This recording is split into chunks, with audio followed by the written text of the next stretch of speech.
Après 25 ans de règne, Jacques Médecin n'est plus maire de Nice. Il a préféré la démission à la destitution.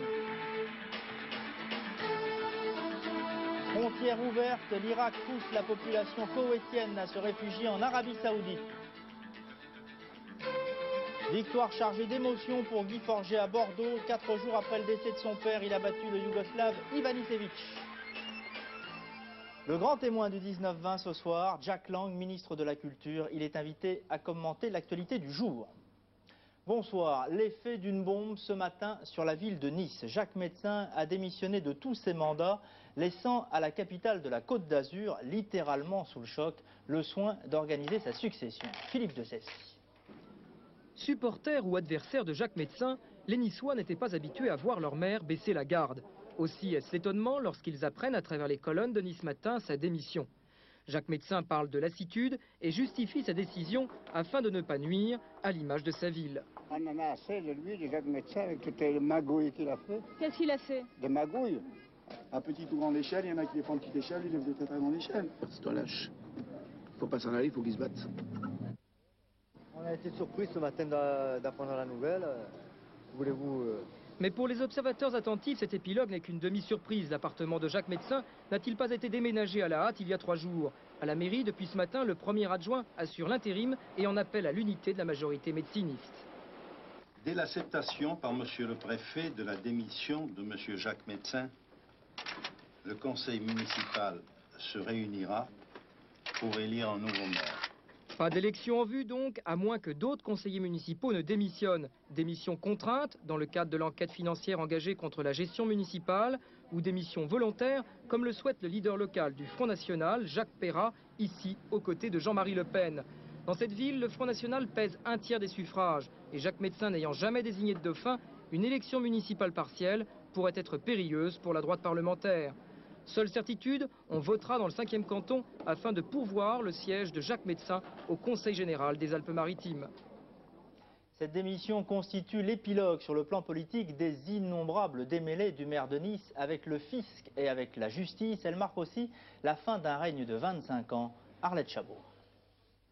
La dynastie Médecin. Jean le père a occupé la mairie pendant presque 38 ans, Jacques le fils durant 24.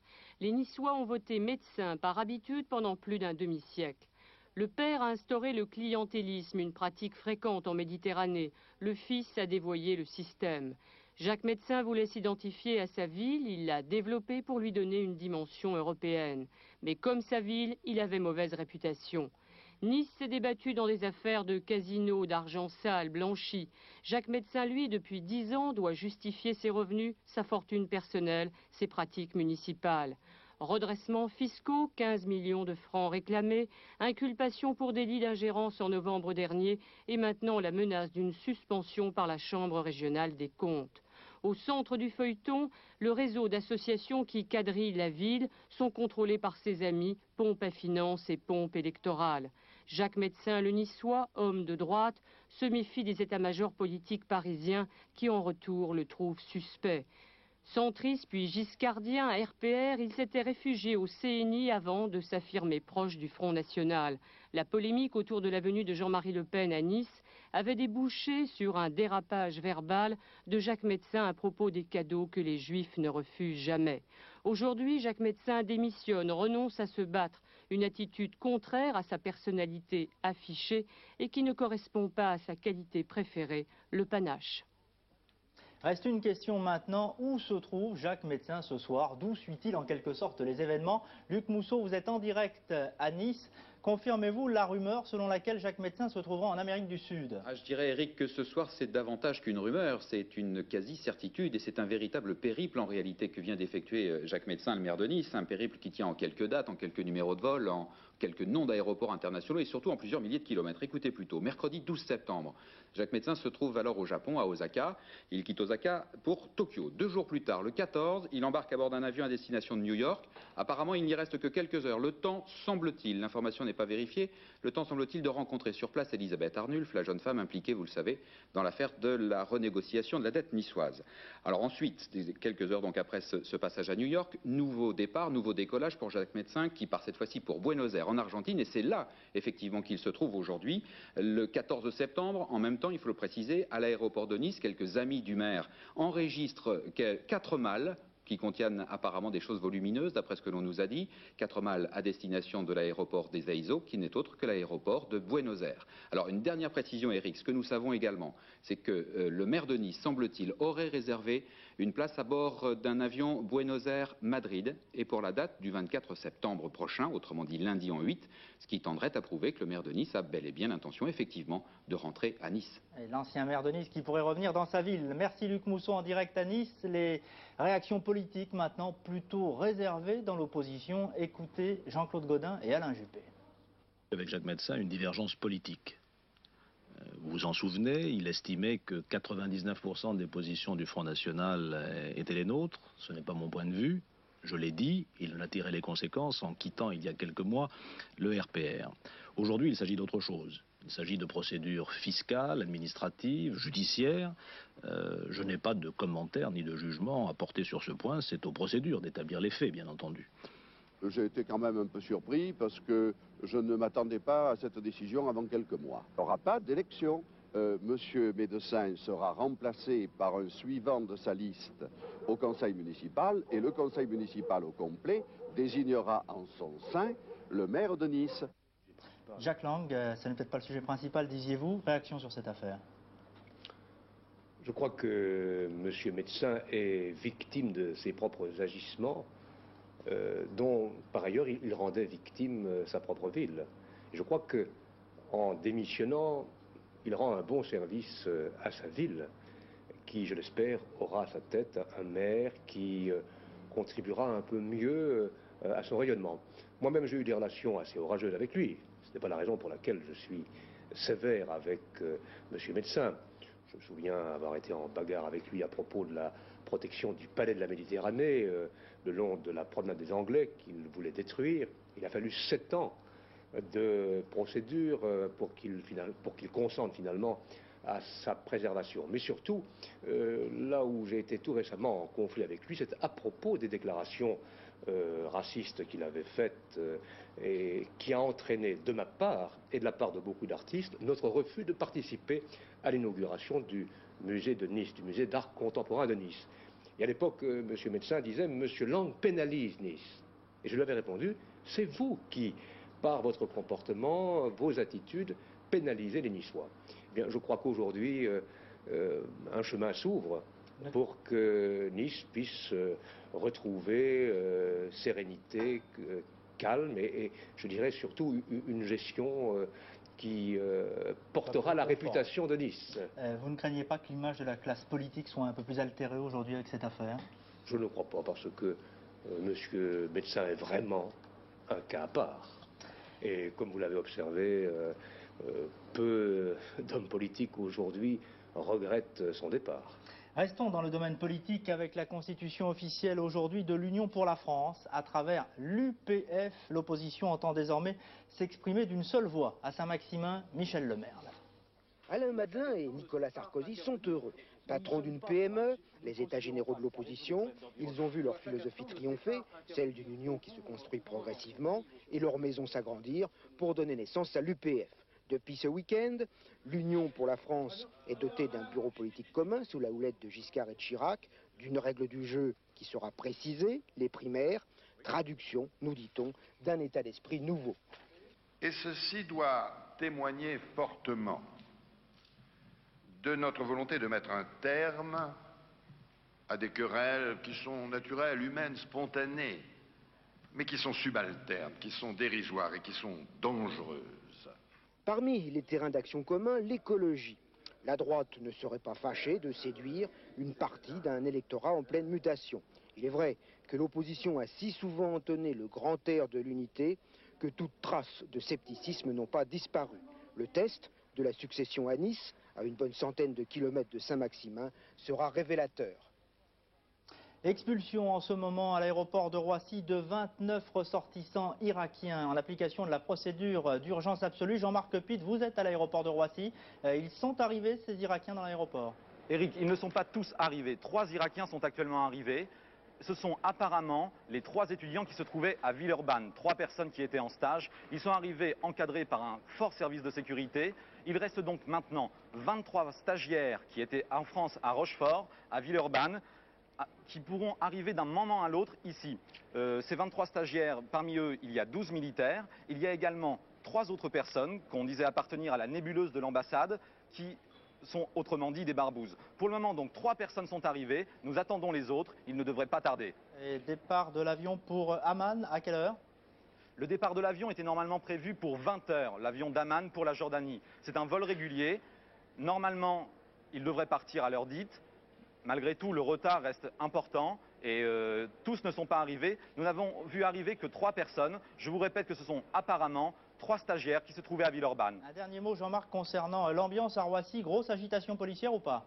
Non, le dispositif de sécurité, c'est surtout celui qui entoure les gens qui arrivent. On a vu arriver 3 voitures de police.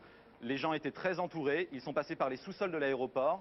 Ici, dans l'aéroport, il n'y a pas un service de sécurité énorme. Il y a effectivement des normes de sécurité supplémentaires, mais l'ambiance est un peu à l'effervescence. Mais c'est surtout l'encadrement des gens qui arrivent, des Irakiens qui vont embarquer, qui est important. Merci Jean-Marc Pitt en direct de l'aéroport de Roissy. Expulsion donc ce soir de 29 ressortissants irakiens en application de la procédure d'urgence absolue. La situation dans le Golfe, c'est d'abord ce soir l'intervention de George Bush à la télévision irakienne. Le président américain a affirmé aux téléspectateurs irakiens que la guerre était proche par la faute de Saddam Hussein. En réaction, l'Irak a de nouveau défié ce soir les États-Unis de déclencher une guerre. Vous pouvez prendre cette décision, a répondu le commentateur en quelque sorte au président américain. Mais cette guerre serait un désastre pour vous, vos alliés et vos acolytes.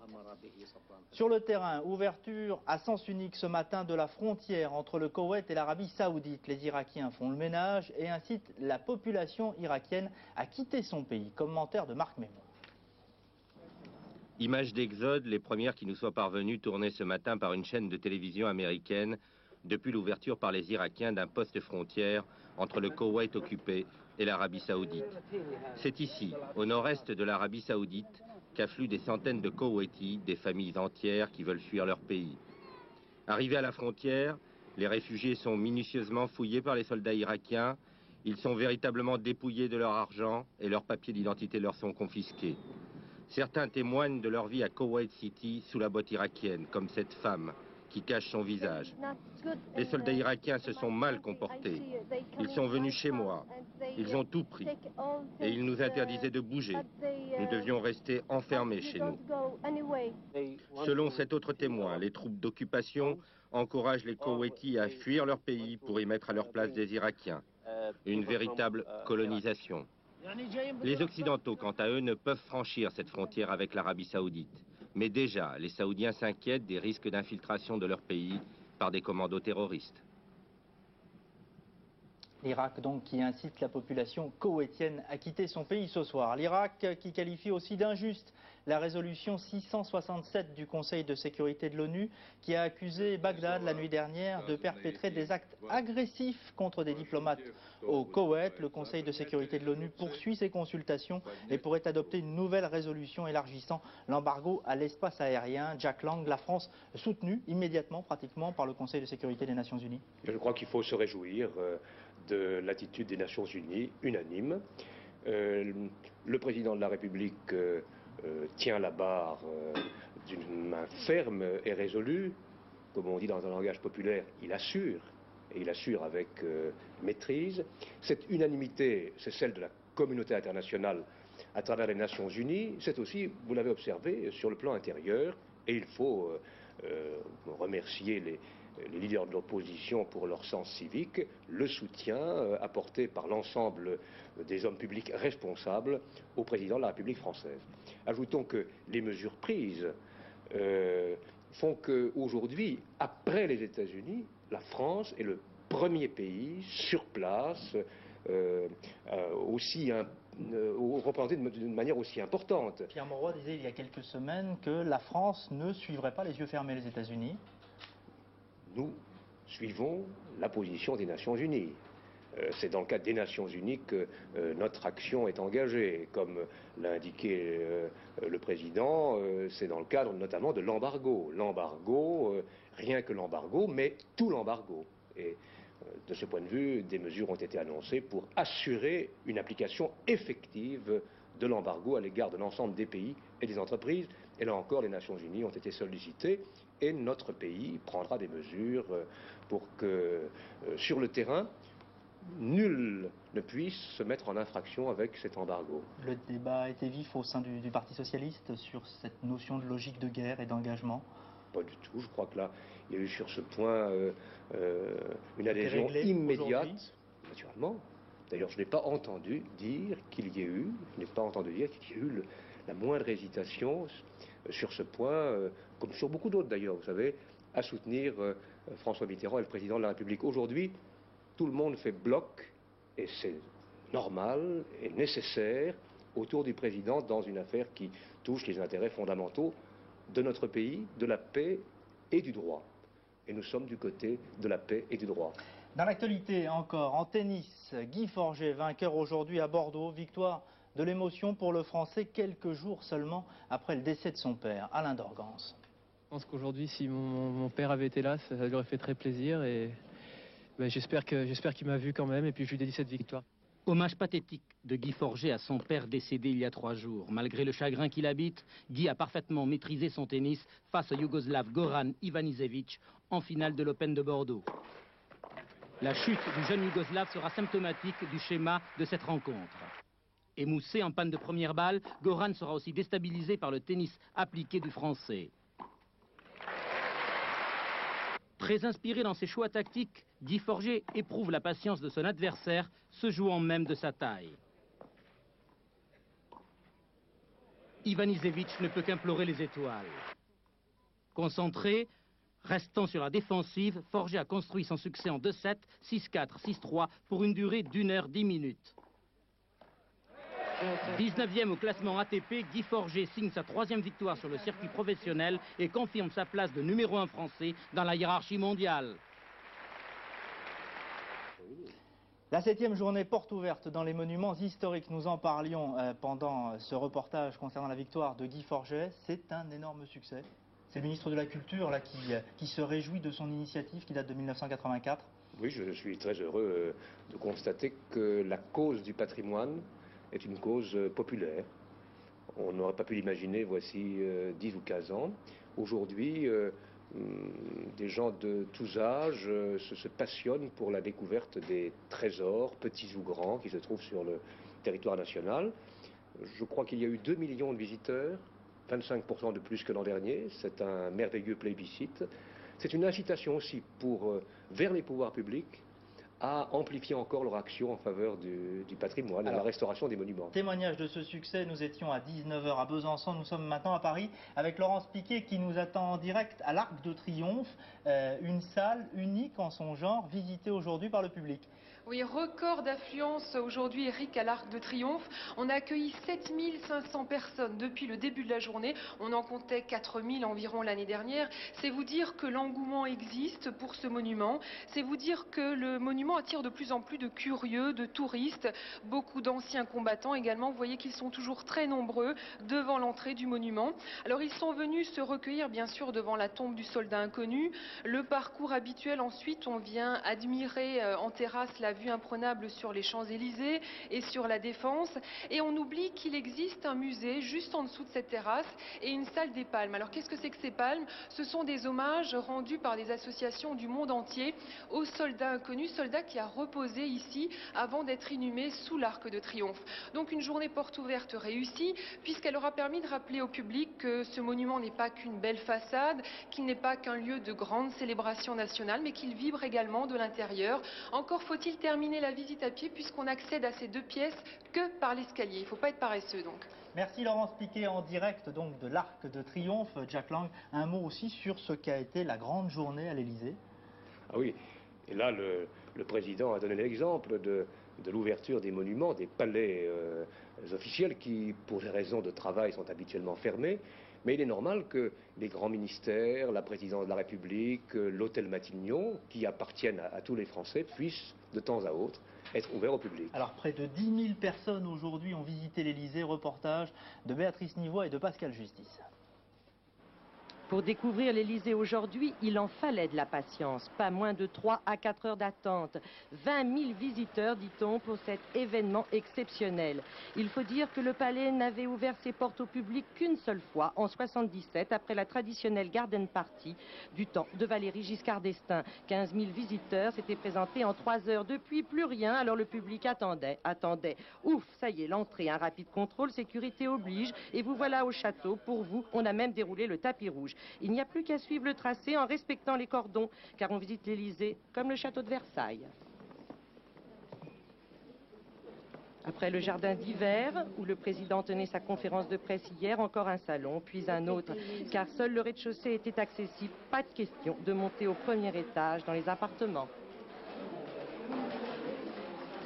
Point d'orgue de cette visite, le salon Murat, où se réunit tous les mercredis le Conseil des ministres. Alors vous aimez? Très enchanté, et en plus plus beau que Versailles.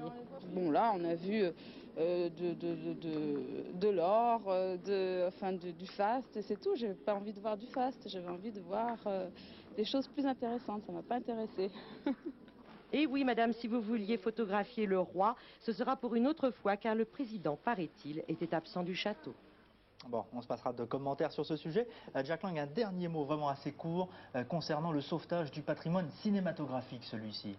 Nous en parlerons peut-être une autre fois plus longuement, c'est une grande aventure.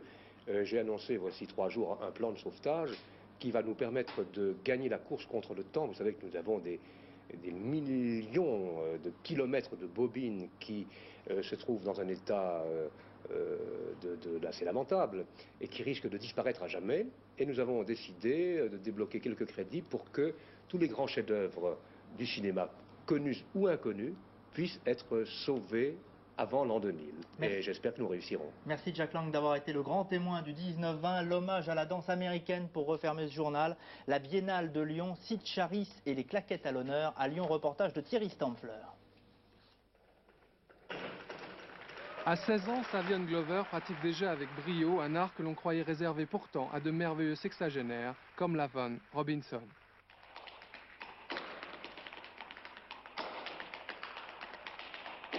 Autre surprise, Lambert Wilson reprenant des airs de Bernstein ou d'Irving Berlin.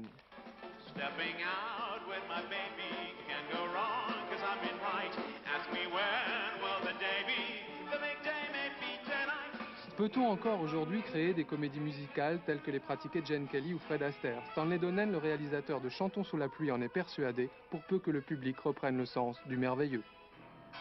Si vous avez des films musicaux et tout le monde a pensé c'est possible pour les gens de faire des choses extraordinaires, chanter, danser, tout ça. Donc, il commence, et aussi, naturellement, chaque personne, chaque metteur en scène qui fait un musical a les idées différentes.